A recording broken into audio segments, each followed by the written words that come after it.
Hermanos míos, vamos a abrir nuestras Biblias en Apocalipsis capítulo 10. El texto que nuestro pastor Daniel daba lectura. Estaremos, hermanos, en esta tarde ya meditando la palabra del Señor en este capítulo 10. Y me da mucha alegría, hermanos, de que hayamos ya llegado hasta este punto del libro de Apocalipsis. Estamos prácticamente casi a la mitad de todo el libro. Consta de 22 capítulos Apocalipsis y estamos ya en el número 10. Y hermanos, me gozo en el Señor porque no ha sido nada fácil poder interpretar este libro.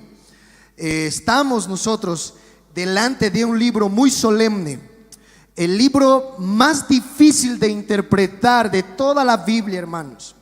Y solo ha sido la gracia del Señor, su favor, la que me ha dado la posibilidad, la habilidad de entender muchos pasajes muy difíciles. Cuando uno como pastor dice emocionalmente, voy a predicar tal libro, a veces no mide las consecuencias. Y esto me pasó con Apocalipsis. Yo decía, vamos a predicar Apocalipsis y ponía esto en oración, pero a medida que uno va ya interpretando, va relacionándose con Apocalipsis, se da cuenta que la cosa se pone durita, hermanos, se pone un poco difícil. Y les agradezco a muchos de ustedes porque han estado orando por mi vida cada martes para que yo pueda, hermanos, pregonar fielmente este libro. Así que, hermanos, en esta tarde quiera Dios hablarnos a nosotros a través de su palabra. El texto que el pastor Daniel daba lectura, el capítulo 10, es un pasaje muy interesante dentro de la visión que tiene Juan de las trompetas. Nosotros estamos justamente en ese punto, la visión que Dios le da a Juan de las trompetas, el toque de las 7 trompetas. Y es interesante, hermanos, porque lo que Juan hace ahora es un stop, un alto a esas visiones consecutivas de las trompetas. La última trompeta que se tocó fue la 6ª trompeta. Nosotros vimos eso el domingo antepasado. Y Juan ahora hace un paréntesis, hace un interludio, un alto para enseñarnos algo muy importante antes de revelarnos la 7ª trompeta, el toque de la 7ª trompeta. Ahora, esto que Juan hace no es nada extraño ni nada novedoso para nosotros. Si ustedes recuerdan bien, mis amados hermanos, ya Juan ha hecho algo similar con la apertura de los sellos. ¿Ustedes recuerdan? 7 sellos se abrieron en el capítulo 5 hasta el capítulo 8 de Apocalipsis. Y en el 6º sello, Juan también hace un stop para revelarnos algo, una información extra que necesitamos entender antes de abrirse el 7º sello. Así que hay un parecido entre las 7 trompetas del Apocalipsis y los 7 sellos. En el 6º sello, ustedes recordarán, hermanos, la escena que Juan nos presentó fue la escena de los incrédulos enfrentándose a la ira de Dios y del Cordero. Y en el interludio de ese 6º sello que vimos en el capítulo 7 de Apocalipsis, Juan nos reveló, hermanos, a los santos de Dios en los cielos. ¿Recuerdan? Allá en los cielos, mientras aquí se están enfrentando ante la ira de Dios, Juan dice, allá los santos en el cielo son guardados y son protegidos. Esos han sido sellados, los 144,000 sellados del Apocalipsis. Y lo mismo sucede ahora con las trompetas. Juan nos ha revelado en el toque de la última trompeta, de la 6ª trompeta, hermanos, que Dios ha mandado muchos juicios a este mundo para despertar a los incrédulos y llamarlos al arrepentimiento. Pero estas personas, aunque han visto los juicios de Dios con sus propios ojos, se niegan a arrepentirse de su mal proceder, de sus malas obras.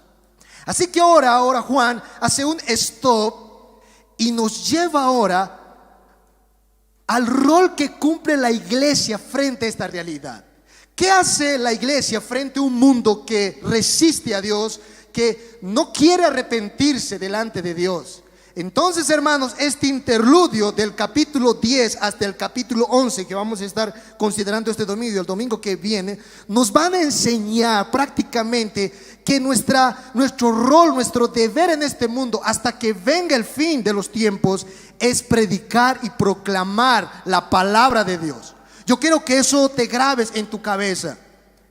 ¿Qué quiere Dios de nosotros como pueblo suyo? Que proclamemos con denuedo, con insistencia, la palabra, el evangelio de nuestro Dios. Eso es justamente lo que va a revelarnos Juan en este paréntesis, en este stop. En el capítulo 10, que hemos dado lectura, no sé cuántos de ustedes han notado algo extraño, hermanos. Un librito que es devorado, que es comido. Juan se come un libro, se devora un libro, hermanos. Ahora, no quiero que tú pienses que literalmente Juan se lo está comiendo el libro, aunque eso es lo que dice la Biblia. No quiero que interpretes esas palabras de manera literal. No es, hermano, literal eso. No es que Juan literalmente se agarró y se lo comió las hojas. No es eso, hermanos. Recuerda muy bien que estamos en un libro altamente simbólico. Este libro de Apocalipsis es un libro que contiene muchas figuras y muchas imágenes. Así que, en otras palabras, el Señor nos quiere enseñar algo a través de ese símbolo, de esa imagen de Juan comiéndose el libro a cada uno de nosotros. Hay una enseñanza profunda detrás de ese símbolo, de esa figura. Y es lo que yo quiero, hermanos, en esta tarde revelarles a cada uno de ustedes. O sea, mi deber ahora, hermanos, es simplemente enseñarles qué quiso decir Dios con que Juan se coma ese librito. ¿Qué significa que Juan se come ese librito? Eso es lo que yo quiero hacer en esta tarde. Amén. Ese es mi deber como pastor. Ahora, si tú tal vez te preguntarás, pastor, pero ¿por qué tanta vuelta? ¿Por qué tanto símbolo? ¿Por qué no se puede decir de manera así tajante, literal las cosas? ¿Por qué tiene que Dios mostrarnos en símbolo las cosas? La respuesta, hermanos, a esa pregunta es muy simple. Dios usa símbolos y figuras porque quiere impactar nuestros corazones. Él quiere impregnar esa imagen de tal forma que tú te recuerdes cada vez que tú pienses en esa imagen, la enseñanza que Él quiere transmitirte. Nosotros hacemos lo mismo, hermanos. Utilizamos figuras retóricas, símbolos para impactar a nuestros oyentes. Por ejemplo, cuando un hermano viene sin su esposa, yo les escucho a muchos de ustedes decir: ahí está el hermano Colo, así decimos, ¿no ve? Está entrando el hermano Colo. Obviamente la palabra Colo, hermanos, en nuestro dialecto, ¿no?, en quechua, significa sin cabeza. Pero no estás diciendo literalmente que el hermano está entrando sin cabeza, porque obviamente está entrando con su cabeza. Lo que estás tratando de decir a través de ese símbolo es que el hermano que está pasando, el hermano que ha venido a la iglesia, está incompleto, le falta a su esposa. No está completo, no está cabal. Pero para impactar a tus oyentes, tú utilizas esa palabra, está colo, y todos nos reímos, ja, y la pasamos bien. Algo así ocurre en Apocalipsis. Dice Dios, Juan se comió un librito. Pero no es que se comió literal el librito, es que hay una enseñanza que está detrás de esas palabras para impactarnos e impresionarnos a cada uno de nosotros. Con esto en mente, hermanos, hay 3 preguntas que nuestro texto va a responder categóricamente, contundentemente. La primera pregunta: ¿quién trajo el librito que fue comido? ¿Quién trajo este librito que fue devorado por Juan? Número 2: ¿qué pasó cuando trajeron ese librito a la tierra? ¿Qué sucedió cuando ese librito vino al mundo y le dijeron a Juan que se lo coma? ¿Qué sucedió? Y en tercer lugar, vamos a responder la pregunta: ¿cómo era el sabor de ese librito? Eso es lo que la Biblia nos va a enseñar. ¿Cómo era el sabor cuando Juan se lo devoró ese librito? Así que, hermanos, vayamos en primer lugar a responder la pregunta: ¿quién trajo el librito que fue comido. El título de la exposición de esta tarde es El librito que fue comido. Así se titula, hermanos, nuestro mensaje el día de hoy. Vayamos al versículo 1 y 2 y leamos la palabra del Señor. Dice así, hermanos: vi descender del cielo a otro ángel fuerte, envuelto en una nube, con el arco iris sobre su cabeza, y su rostro era como el sol, y sus pies como columnas de fuego. Tenía en su mano un librito abierto, y puso su pie derecho sobre el mar y el izquierdo sobre la tierra. ¿Quién trajo el librito a la tierra? Y le presentó a Juan. ¿Quién? Dice en nuestro texto, lo trajo un ángel. Juan dice: vi descender del cielo un ángel con un librito abierto en su mano. Ahora, yo quiero que tú, hermano, medites muy bien en quién es este ángel. Porque para Juan este ángel es muy especial. Por eso dice el versículo 1, es otro ángel. Es distinto. Yo vi descender a otro ángel muy diferente, muy distinto. Es muy especial este ángel. ¿Qué había de especial en este ángel que había descendido del cielo a la tierra? Bueno, el versículo 1 nos dice que este ángel era muy poderoso. Dice, era un ángel fuerte. Estaba envuelto en una nube. Tenía un arco iris sobre su cabeza, y su rostro era como el sol, y sus pies como columnas de fuego. Es muy especial, es muy interesante este ángel. La pregunta es: ¿quién es? ¿Quién es el ángel que Juan está mirando? Para muchos intérpretes de Apocalipsis, este ángel pudiese ser Miguel o el arcángel Gabriel, o el ángel Gabriel. Ustedes conocen, son ángeles que la Biblia no los califica como ángeles especiales, Miguel y Gabriel. Para otros, este ángel pudiera ser nuestro Señor Jesucristo. ¿Por qué? Porque dice ahí que este ángel tenía el rostro como el sol. Y ustedes recuerdan bien en Apocalipsis capítulo 1 versículo 10 adelante, Jesús dice que cuando Juan vio a Jesús, dice que su rostro brillaba como el sol. Entonces algunos asocian a este ángel con Cristo. Pero saben, hermanos, en mi manera humilde de entender este texto, la respuesta más simple que podemos dar a quién es este ángel es sencilla: no se sabe. No se sabe. A Juan no nos revela quién es el que está mirando. No nos dice si es Gabriel, no nos dice si es Miguel, ni mucho menos nos dice que fuera el Señor Jesucristo. Él simplemente nos dice que fue un ángel. Ahora, no es relevante, hermanos, saber quién es este ángel realmente. Eso no es importante, olvídate de eso. Lo importante para Juan es que entendamos por qué este ángel está disfrazado de esa manera. ¿Por qué este ángel tiene en su cabeza un arco iris? Está vestido, como vestidura en las nubes, y tiene en su pie columna de fuego, y su rostro es como el sol. Eso es muy importante para Juan. Este ángel está descendiendo del cielo para enseñarnos algo de Dios, hermanos. Él viene desde la mismísima presencia de Dios para darnos a conocer a nosotros algo de su carácter. Algo del carácter de Dios que tú y yo tenemos que conocer. ¿Qué es? Hermanos, este ángel nos está enseñando que nuestro Dios es poderoso. Por eso Juan ve a un ángel fuerte. Nos está mostrando este ángel que Dios es un Dios lleno de majestad. Por eso viene en las nubes. Esa imagen, hermanos, de venir en las nubes es señal de inmanencia, de majestuosidad, de respeto.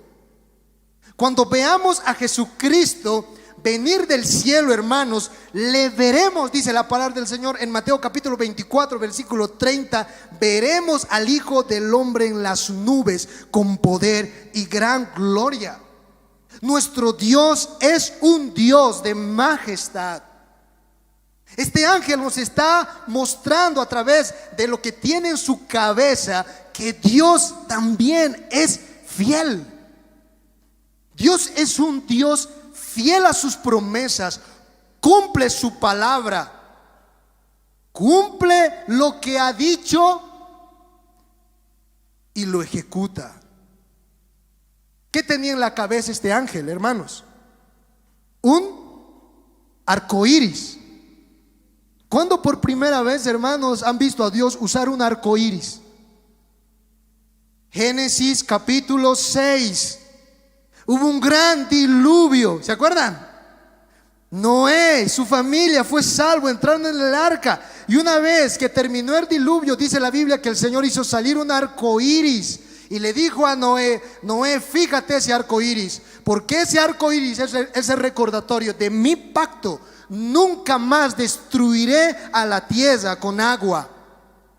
Dios cumple sus promesas. Ese arco iris en la cabeza, hermanos, de ese ángel nos enseña eso, que nuestro Dios es un Dios de pactos, que todo lo que te ha dicho que hará en ti, lo hará. Amén, hermanos. Que todo lo que Él ha prometido a su pueblo lo realizará. Él no fallará. Pero también dice, hermanos, en nuestro texto, que este ángel tenía en su pie como columna de fuego. Versículo 10. Versículo 1. Sus pies eran como columna de fuego. ¿Dónde por primera vez Dios se ha manifestado como columna de fuego? ¿Recuerdas? Israel salió de Egipto y dice la palabra del Señor que Dios les acompañaba a este pueblo con una columna de fuego. ¿Qué significa la columna de fuego en la Biblia, hermanos? Que nuestro Dios es un Dios protector. Él cuida de su pueblo, así como cuidó de los israelitas. Él te cuida a ti, me cuida a mí, te protege a ti y me protege a mí. Eso simboliza, eso quiere decir la columna de fuego en los pies de este ángel. Pero es muy interesante la cara de este ángel. Dice el versículo 1 que la cara de este ángel, el rostro, era como el sol. Lo que significa que este ángel estaba viniendo, hermanos, de la mismísima presencia de Cristo. ¿Recuerdan lo que les dije minutos atrás? ¿De quién brillaba su rostro como el sol? De Cristo. Y es como si este ángel estuviese viniendo después de presentarse delante de nuestro Señor Jesucristo. Es como si Dios nos dijese a nosotros en este momento: mi Hijo Jesucristo no está muerto, Él está vivo. Este ángel nos está demostrando esa realidad. Yo estoy viniendo de su misma presencia. Es por eso que aún mi rostro está brillando. Y dice el texto que lo interesante de todo esto era que en su mano tenía un librito abierto. Un librito abierto. Ahora, hermanos, antes de poder mencionar lo que sucedió con ese librito abierto después que él le mostró a Juan, hay algo más, hay un aspecto más de este ángel que no podemos perder de vista. Hasta el momento hemos visto que Dios a través de este ángel nos está mostrando muchas perfecciones acerca de él. Pero ahora, hermanos, el ángel va a hacer algo en la tierra. Dice el versículo 2, leamos. Tenía en su mano un librito abierto y puso su pie derecho sobre el mar y el izquierdo sobre la tierra. Sus dos pies colocó uno sobre el mar y el otro sobre la tierra. ¿Qué significa ahora eso? ¿Qué significa colocar los pies en algún lugar? No sé cuántos de ustedes, hermanos, han hecho reconocimiento de terreno alguna vez. Prácticamente el reconocimiento de terreno es pisar la tierra que es tuya, ¿sí o no? Pisar la tierra que te pertenece, reconocer tu tierra. Lo pisas y dices: esta es mi tierra, desde aquí hasta aquí. Ahora, esta imagen del ángel pisando el mar y la tierra, hermanos, simboliza eso del Señor.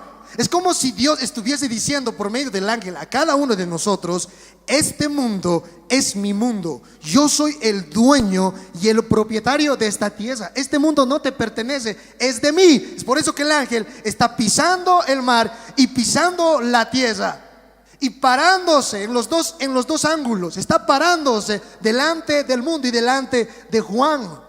Nuestro Dios es soberano, hermanos, de este mundo. El dueño de esta tierra no somos nosotros, no es Bolivia, hermanos. Esta tierra no nos pertenece. Esta tierra tiene un propietario, un dueño, alguien que ha hecho reconocimiento de terreno, que ha pisado sus pies. Ese es nuestro Dios. Pastor, entonces nosotros, ¿qué somos de este mundo? Alquiladitos somos, hermanos. ¿Entiendes qué es alquiladito, verdad? Tú estás viviendo en el alquiler del mundo, de tal manera que un día vas a tener que rendir cuentas de tu alquiler, hermano. ¿Qué has hecho con la casa? ¿O no es así cuando entregamos una casa en alquiler, hermanos? ¿Cómo hay que entregar la casa bien cuidada? Hay que rendir cuentas al propietario. Eso es lo que un día sucederá cuando Dios venga a juzgar a vivos y a muertos. Este es el mundo de mi Dios. Así que Él tiene autoridad sobre esta tierra. Él puede hacer lo que quiera hacer, con quien quiera hacer, en el tiempo que Él quiera hacer. Él es el dueño. El ángel vino, agarró el librito y dice la palabra del Señor que cosas fenomenales, sobrenaturales ocurrieron. Y eso me lleva, hermanos, a mi segunda pregunta. ¿Qué pasó cuando le trajeron a Juan el librito que fue comido? Vayamos, hermanos, ahora al versículo 3. Leamos la palabra del Señor ahí con tu Biblia. Y clamó a gran voz como ruge un león. Y cuando hubo clamado, 7 truenos emitieron sus voces. Cuando los 7 truenos hubieron emitido sus voces, yo iba a escribir, pero oí una voz del cielo que me decía: sella las cosas que los 7 truenos han dicho y no las escribas. Y el ángel que vi en pie sobre el mar y sobre la tierra levantó su mano al cielo y juró por el que vive por los siglos de los siglos, que creó el cielo y las cosas que están en él, y la tierra y las cosas que están en ella, y el mar y las cosas que están en él, que el tiempo no sería más. Lo primero que sucedió cuando se trajo ese librito, dice la palabra del Señor, hermanos, es la voz del ángel. Dice el versículo 3 que el ángel gritó a gran voz, lo que significa es que habló fuerte. Era tan fuerte la voz de este ángel que habló, dice Juan, que su voz se parecía al rugir de un león. ¿Cuántos hermanos han estado en algún zoológico y han escuchado el rugir de un león, hermanos? No, pues, hermano, no se compara en nada al rugir de un simple gatito, hermanos. El rugir de un león, hermanos, es temible. Tan solo que haga, que gruña, y a uno le entra como escalofríos. Haz la prueba, hermano, vete a un zoológico. Cuando el león ruge, hermanos, todos escuchan, todos levantan sus orejas, porque es una voz imponente. Es una voz fuerte que debe ser oída. Este ángel estaba trayendo la palabra de Dios, una palabra solemne, una palabra que debe ser escuchada, una palabra que tiene la fuerza de un león. Ahora, ¿han notado, hermanos, el efecto que trajo la voz de ese ángel? Dice que era tan fuerte que hizo despertar truenos. Dice el versículo 3: 7 truenos inmediatamente emitieron sus voces. O sea, literalmente lo que se está diciendo ahí es que al momento de que este ángel grita, es como si hubiera hecho un eco. Los truenos, 7 truenos, boom, boom, boom, boom. Y se escucharon los truenos. Y dice Juan: yo he escuchado el trueno. Inmediatamente cuando el trueno dio su voz, había algo que quería comunicar el trueno. Había algo que estaba diciendo esos 7 truenos. Dice Juan en el versículo 4: inmediatamente yo iba a escribir. el trueno sonó y yo quise escribir porque había una revelación en ese trueno. Había algo que necesitaba la gente saber. Pero, versículo 4, sígame con sus vistas. Pero oí una voz del cielo que me decía: sella. Esa palabra es, hermanos, guarda secretamente, calla, sella, no los reveles. Las cosas que los truenos han dicho, no las escribas. En otras palabras, le dijo el Señor: Juan, lo que ha dicho el trueno, no quiero que lo sepa nadie, Juan. Esa es la idea. No lo escribas. Esto no pueden saber los hombres. Ahora, hermanos, créanme, he estado luchando y luchando para saber qué cosa le han dicho esos truenos.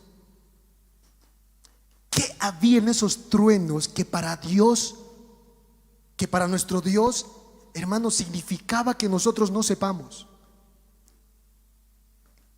La respuesta es, hermanos, que no lo sabemos. Ni siquiera el propio Juan lo supo completamente. Nadie sabe lo que hubo en esos truenos, en las voces de esos truenos. Podríamos suponer, hermanos, es una suposición, que tal vez habían en esos truenos muchos juicios de Dios, porque en la Biblia, hermanos, los truenos siempre son asociados con los juicios de Dios. Pero en realidad nadie sabe, solo Dios. Pero Dios no quiso revelarnos. Dios no quiso que sepamos, no quiere que sepamos lo que había en esos truenos, porque era algo mucho más terrible, hermanos. Hermanos, este pasaje que estamos considerando, las voces de los truenos, que son consecuencia del rugir de ese ángel como un león, lo único que nos está enseñando a nosotros como pueblo de Dios es el efecto que tiene la palabra de Dios, hermanos. El poder que tiene la palabra de nuestro Dios. A veces, hermanos, la palabra de Dios es el punto más débil de la fe de los creyentes. Pareciera que para muchos de nosotros esta palabra de nuestro Dios ya no es como un rugir de un león. Parece que entra esa palabra como el rugir de un gatito, hermanos. Así parece. Ya no es esa palabra autoritativa, ya no es esa palabra, hermanos, imponente a nuestras vidas. Ya no lo es. La palabra del Señor parece que fuese algo débil, algo superficial, y no es así. La palabra del Señor, hermanos, es el momento más solemne, es el momento más especial que debe suceder en el pueblo del Señor. Decía Jeremías capítulo 25 versículo 30, si tú vas allá, decía Jeremías: nuestro Señor ruge como un león, ruge como un león desde lo alto, desde su santa morada hace tronar su voz, ruge violento contra su tierra. ¿Cuántos han visto, hermanos, el Rey León?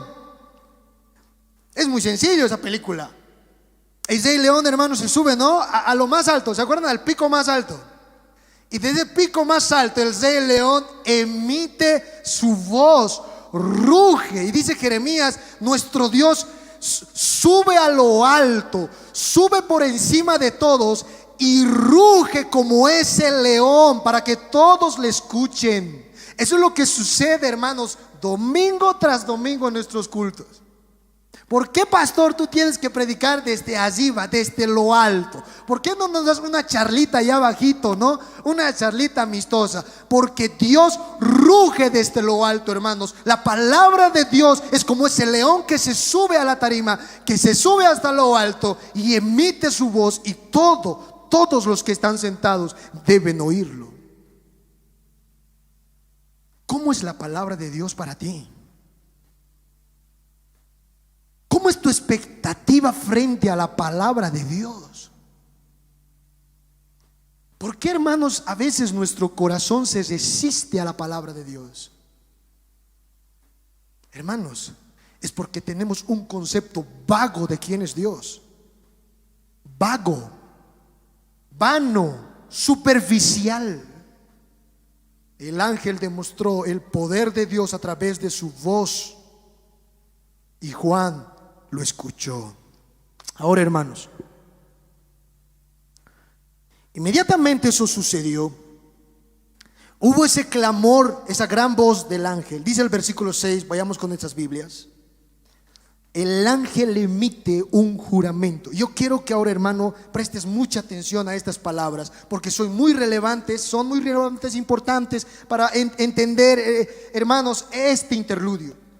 Dice el versículo 6: y juró el ángel por el que vive por los siglos de los siglos. Esa palabra es y juró, prometió por el eterno Dios, por el que nunca ha sido y nunca será. Juró, dice, por las cosas que están en él y la tierra y las cosas que están en ella, en el mar y las cosas que están en él. La palabra es juró por su soberanía, por su creación, por el creador.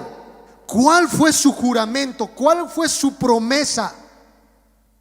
La promesa del ángel fue versículo 6: el tiempo no sería más.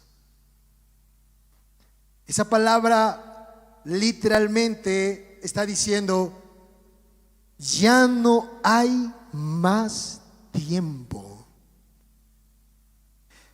Ya no hay más demora. Y la pregunta es, hermanos, ¿de qué?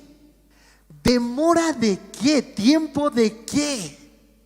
¿Ustedes recuerdan cómo acabó el capítulo 9, hermanos? El versículo 20 al 21. Leamos por favor lo que sucedió ahí, porque ahí nos va a explicar qué tiempo ya no habrá más.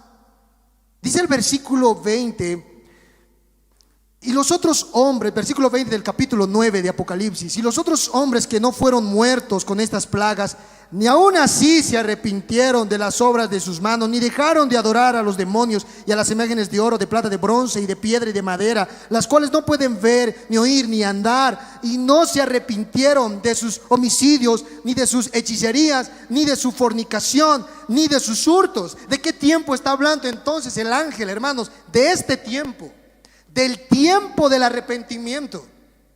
Dios ha estado llamando, amados hermanos, amigos y amigas que están aquí, ha estado llamándote a ti al arrepentimiento a través de muchos juicios y muchas cosas que han sucedido en la tierra.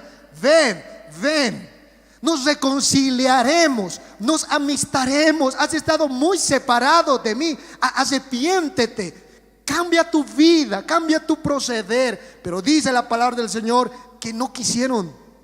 Los hombres no quisieron, amaron más su pornografía, la inmoralidad sexual, sus borracheras, sus hechicerías, sus homicidios. Amaron más sus pecados y se rehusaron venir a Dios. Entonces ahora el ángel viene a Juan y le dice: Juan, quiero que digas esto a la iglesia.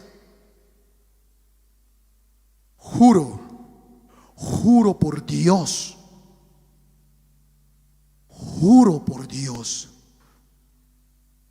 que el tiempo se está terminando. El tiempo no será más.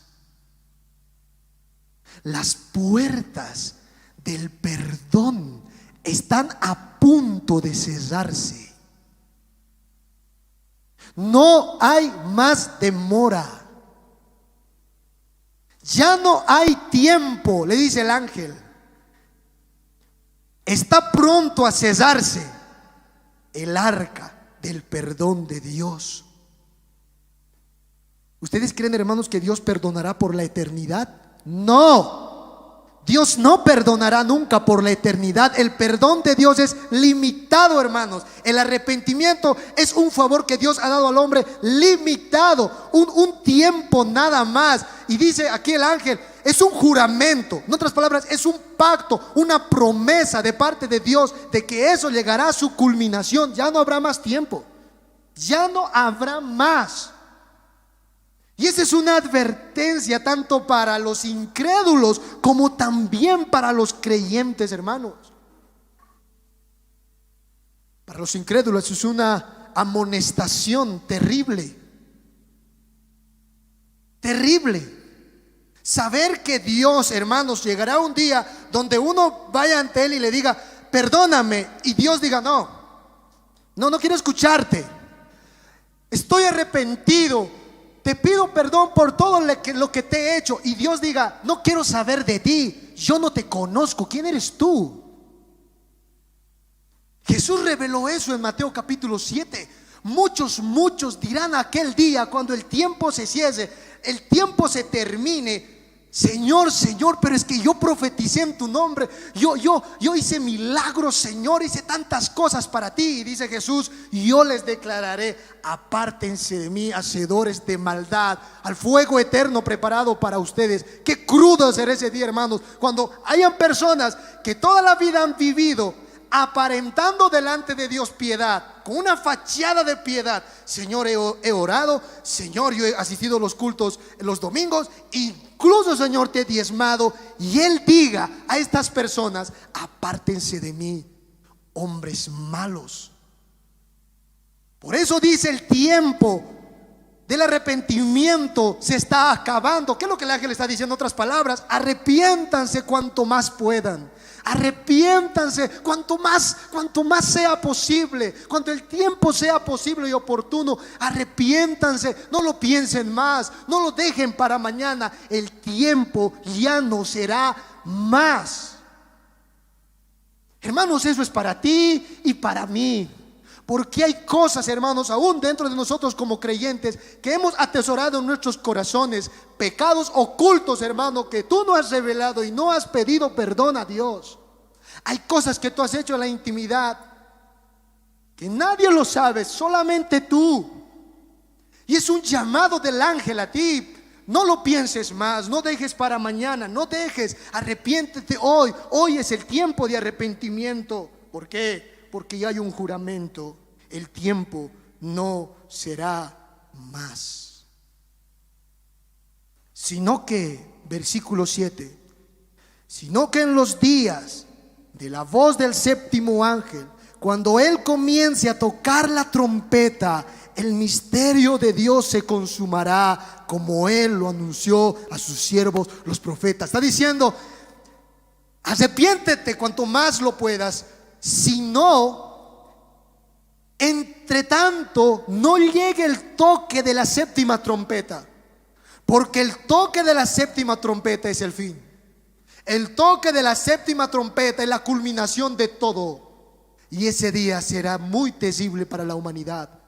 Yo quiero que, hermanos, ahora leas el capítulo 11, versículo 15 en adelante, el toque de la séptima trompeta, y vea la razón por la que está urgiendo el ángel aquí a Juan para hablar acerca de este tiempo. Dice el versículo 15 del capítulo 11: el séptimo ángel tocó la trompeta y hubo grandes voces en el cielo que decían, los reinos del mundo han venido a ser de nuestro Señor y de su Cristo, y Él reinará por los siglos de los siglos. Y los 24 ancianos que estaban sentados delante de Dios en sus rostros, se postraron sobre sus rostros y adoraron a Dios, diciendo, te damos gracias, Señor Dios Todopoderoso, el que eres y que eras y que has de venir, porque has tomado tu gran poder y has reinado. Y se airaron las naciones, y tu ira ha venido, y el tiempo de juzgar a los muertos y de dar el galardón a tus siervos los profetas, a los santos y a los que temen tu nombre, a los pequeños y a los grandes, y de destruir. Yo quiero que tú prestes atención a eso. Y de destruir a los que destruyen la tierra. En otras palabras, a los pecadores. Y el templo de Dios fue abierto en el cielo, y el arca de su pacto se veía en el templo, y hubo relámpagos, voces, truenos, un terremoto y grande granizo. El fin del mundo. Así como nuestro Señor Jesucristo es Salvador, y yo quiero que tú escuches, hermanos, esas palabras, el mismo Señor Jesucristo también es destructor.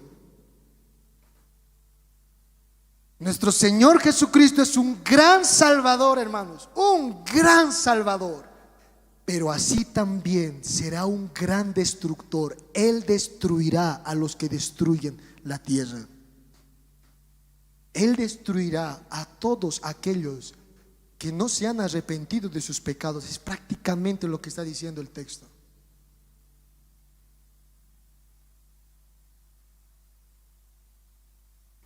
Yo imagino a Juan, hermanos, recibiendo esto, quedando estupefacto hasta aquí de todas estas visiones. Pero ahora bien, hermanos, la parte más importante de esta historia. Ya nosotros vimos que el ángel trajo esto. Ya nosotros vimos que al traer este librito hubo truenos, hubo unas voces del cielo como de un león, y que el ángel juró algo. Pero ahora bien, hermanos, como decimos, el cherry, la parte más importante de todo esto, el momento en el que Juan come el librito, hermanos. Vamos a ir por último y terminamos con esta pregunta, hermanos, este mensaje. Capítulo 10, versículo 8 al 11. ¿Cómo ahora era el librito cómo sabía, cómo era el sabor del librito que Juan se comió? Dice el versículo 8, leamos. La voz que oí del cielo habló otra vez conmigo y dijo: ve y tome el librito que está abierto en la mano. Voy a leer otra vez. La voz que oí del cielo habló otra vez conmigo y dijo: ve y tome el librito que está abierto en la mano del ángel que está en pie sobre el mar y sobre la tierra. Y fui al ángel y diciéndole que me diese el librito, y él me dijo: toma y cómelo, y te amargará el vientre, pero en tu boca será dulce como la miel. Entonces tomé el librito de la mano del ángel y lo comí, y era dulce en mi boca como la miel, pero cuando lo hube comido, amargó mi vientre. Y él me dijo: es necesario que profetices. Ahora llegó el momento. ¿Qué va a ocurrir con ese librito en la mano del ángel? Bueno, dice Juan: de repente oí la voz del Señor del cielo que me dijo: Juan, ve. ¿Ves este ángel? Ve donde él y agarra ese librito que está abierto, y cómelo. La palabra literal, devórate el libro.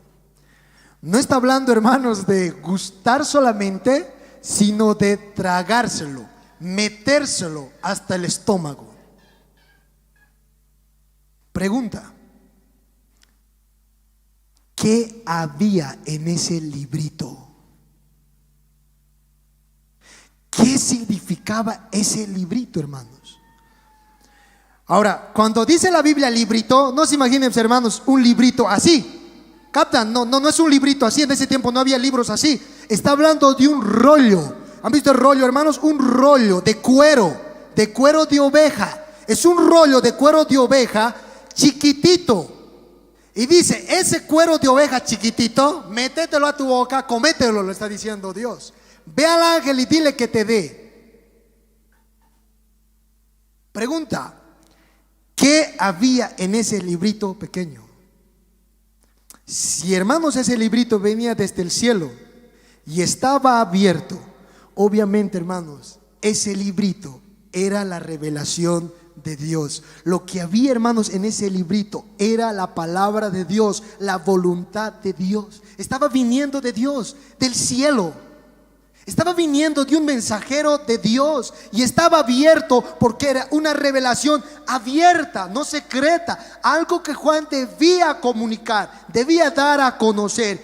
Eso era ese librito. Y dice Juan: yo me comí literalmente la voluntad de Dios, me comí la palabra de Dios, me lo comí, el testimonio de Dios, me lo comí, me comí ese librito. Ahora dice él: al momento que comió el librito, algo ocurrió, hermanos, en su labio y en su estómago.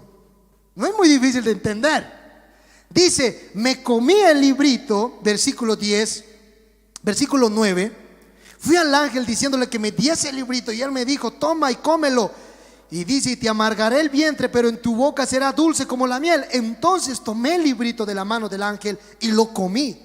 y era dulce en mi boca como la miel, pero cuando lo hube comido, amargó mi vientre. Era un librito agridulce, hermanos. ¿Han probado algo agridulce? No es ni laca, pero tampoco es muy dulce. Es por un lado dulce, pero por otro lado es agrio. Es lo que está diciendo, es amargo. Ahora dice Juan, cuando yo metí, estoy hablando, hermanos, es simbólico esto. Cuando yo estuve devorándome como un sándwich ese librito, al momento que hizo contacto con mis labios, dice él, era rico, era delicioso, era como la miel. Hermanos, ¿de qué está hablando Juan? ¿Qué se estaba comiendo? Dijimos hace un momento, la palabra de Dios. Juan está diciendo con esto, hermanos, ¿saben cómo sabe la palabra de Dios? Está diciendo, ¿saben cómo sabe el librito, la voluntad de Dios, el testimonio de Dios? Sabe como la miel. Cuando entra por la boca, es dulce, es rico, es como una pastilla, te entra sabroso. ¿Entienden, verdad, hermanos? O sea, con razón David decía en el Salmo 19, oh Señor, tu ley es más precioso que el oro refinado y más dulce que la miel que la destila del panal. Hermanos, la palabra de nuestro Dios es preciosa, es sabrosa, hermanos, es rica, entra muy deliciosamente a nosotros. La voluntad de Dios en ocasiones es muy rica, muy sabrosa, hermanos. ¿A cuántos de nosotros el Señor no nos ha hecho saborear su voluntad?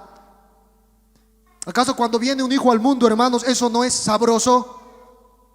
Eso es sabroso, hermanos. La voluntad de Dios es sabroso. Cuando el Señor me da la esposa que más he anhelado, yo me acuerdo cuando me casé con mi esposa y llegamos al altar, hermanos, esa voluntad de Dios, ¿se acuerdan? Llegué al altar, me presenté, ella la miré y toda bonita mi esposa, y mi corazón pum, pum, pum, pum, pum. Qué dulce, oh Señor, sabroso tu voluntad. ¿Acaso no es rico, hermanos, cuando Él te da una sanidad?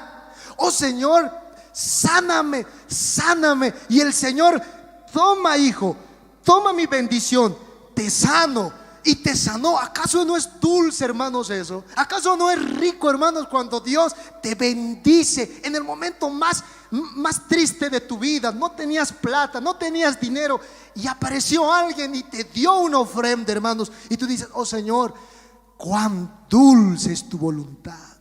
Amén. Hermano, nuestro Dios es un Dios dulce.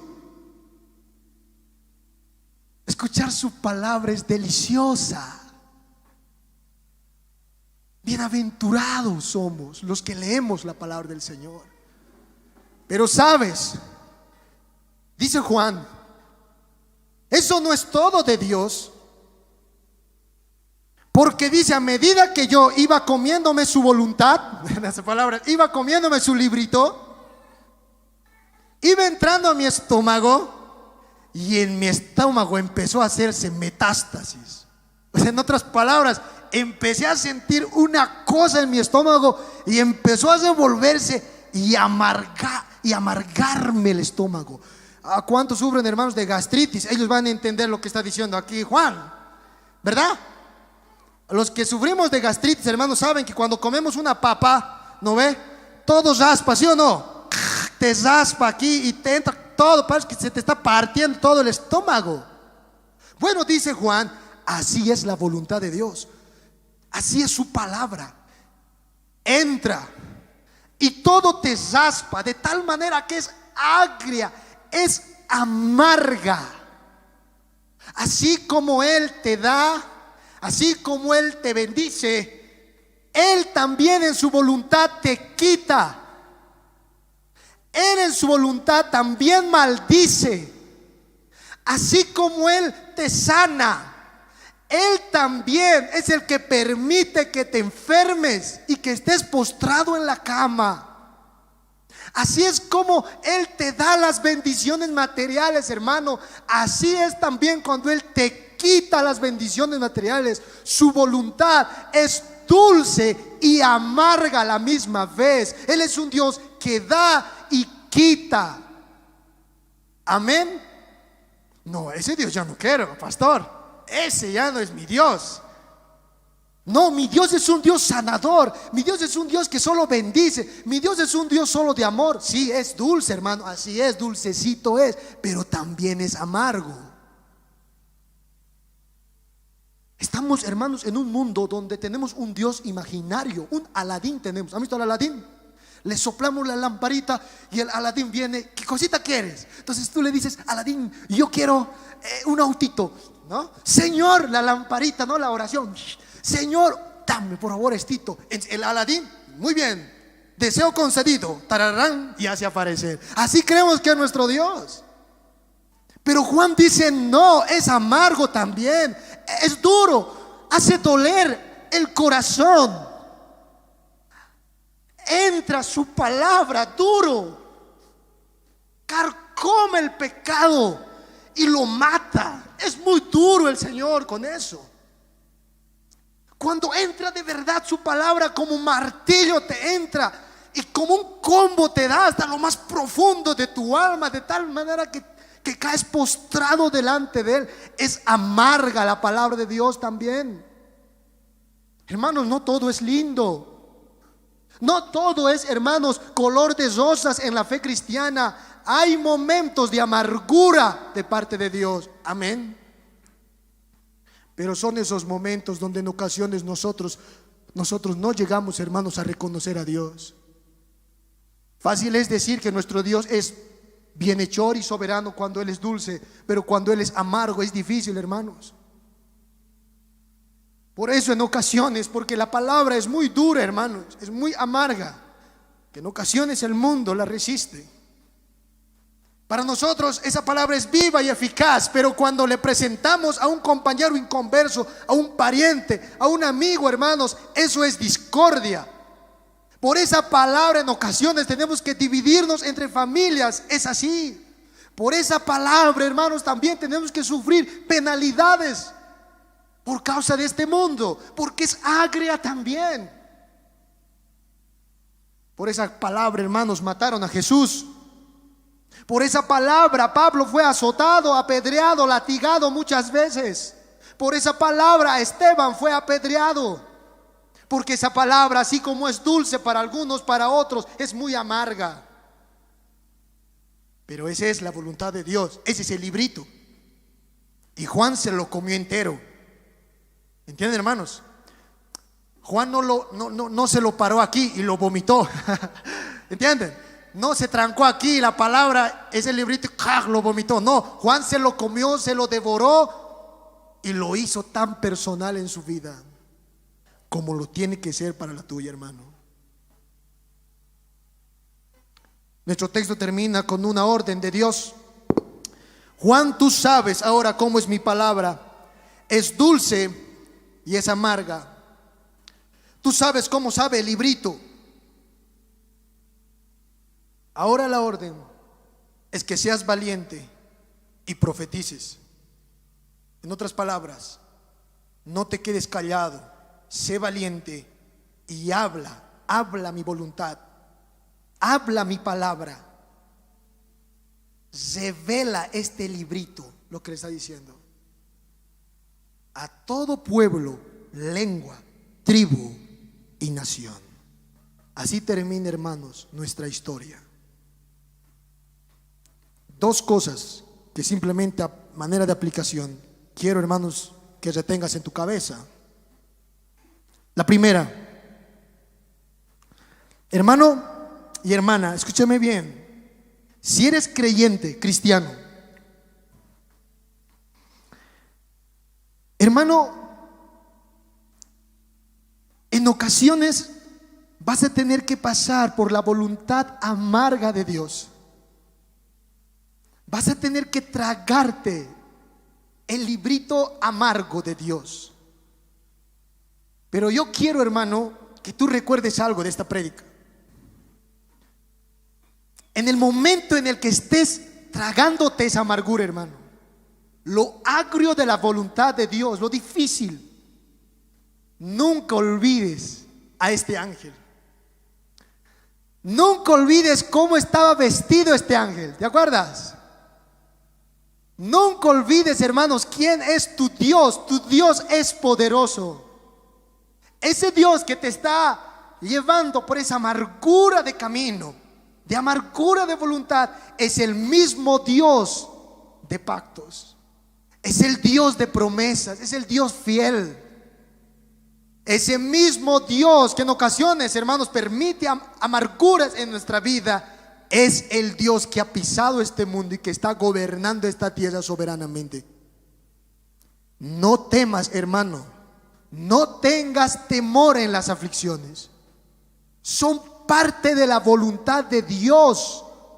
Dale gloria a Dios y cumple tu misión. Así sea que estés pasando por la dulzura de la voluntad de Dios o la amargura de la voluntad de Dios. Amén.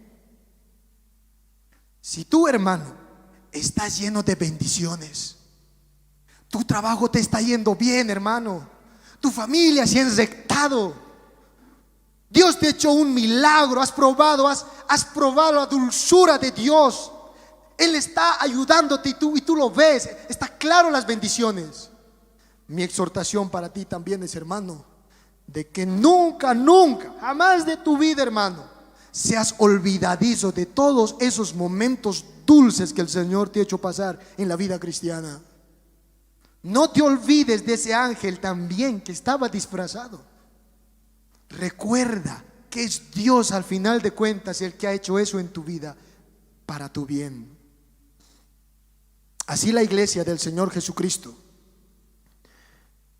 hermanos, tendrá que seguir en este mundo amando el lado dulce de nuestro Dios, pero también amando el lado agrio de nuestro Dios. El pueblo de Dios, hermanos, tiene que estar con Dios en los momentos dulces de su vida cristiana y en los momentos agrios de su vida cristiana. Amén. Ese es el pueblo de Dios. El pueblo que conoce a su Dios sabrá comportarse a la altura, hermanos, de las circunstancias en las que esté pasando. Dios es soberano. Nuestra responsabilidad sigue estando latente, hermanos. Profetiza a todo pueblo, lengua, tribu y nación. Vamos a orar al Señor y vamos a dar gracias por su voluntad.